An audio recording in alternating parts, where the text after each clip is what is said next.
3 minggu yang lalu saya berada di Palestina dan saya sengaja keliling mencari pohon Al-Gharqad itu. Ada enggak? Ternyata ada dan diberi perhatian oleh pemerintah Israel di sana dan ditanam banyak. Oh, ternyata mereka tahu kebenaran Islam. Kalau tidak percaya, buat apa dia tanam pohon itu? Buat dipakai untuk membela dirinya.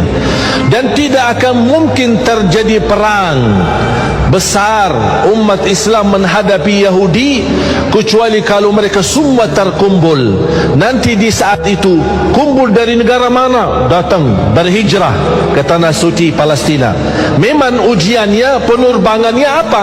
Diambil rumah kita, penerbangannya dikuasai masjid kita, penerbangannya dibunuh anak kita. Itu semua penerbangan. Buat apa? Supaya mereka terkumpul di situ. Semua Yahudi dari seluruh dunia kumpul di sana. Kalau sudah terkumpul, tidak ada yang tersisa di luar, terjadilah perang besar. Karena umat Islam nanti akan mampu menghabiskan semua Yahudi. Tidak ada satu Yahudi pun yang akan hidup di muka bumi. Berarti ujian jamaah sekalian yang kita ada di Palestina memang proses ujian yang ujung-ujungnya akan kembali kekuasaannya umat Islam. Allah punya hikmah. Allah tidak mungkin suka kezaliman. Allah tidak mungkin membiarkan pembunuhan dan tumpahan darah di mana-mana, apalagi tanah suci Palestina. Tapi Allah Subhanahu wa taala memiliki hikmah yang barangkali kita belum tahu. Tapi nanti di akhir zaman, dan itu tanda-tandanya sudah semakin dekat. Saya tidak bisa berkata 1 tahun atau 2 tahun.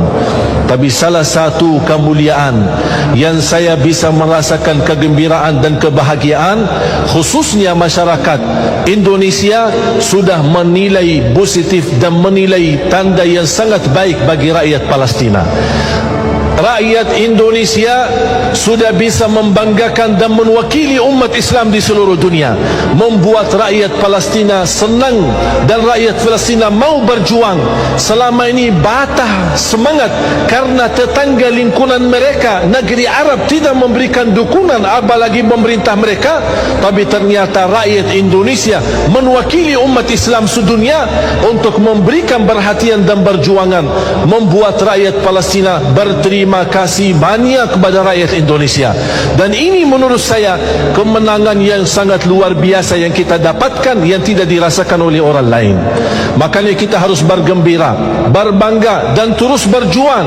Walaupun kita tidak berkesempatan bisa ke sana, tapi kita berjuang untuk mendoakan mereka, membantu mereka, upaya, daya, dana, segala kemampuan.